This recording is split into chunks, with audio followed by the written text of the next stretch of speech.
Hello everyone, welcome back to the channel. In this video, I will show you how to add a password to a zip file using PeaZip on Windows. First, open PeaZip on your computer.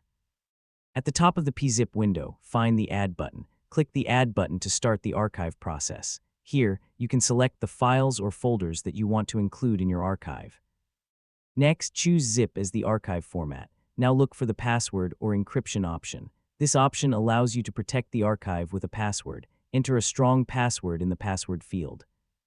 If PeaZip asks you to confirm the password, enter the same password again. Using a password helps protect the files inside your zip archive from unauthorized access. After entering the password, check the archive format and other settings. When everything is ready, click OK to create the protected zip file.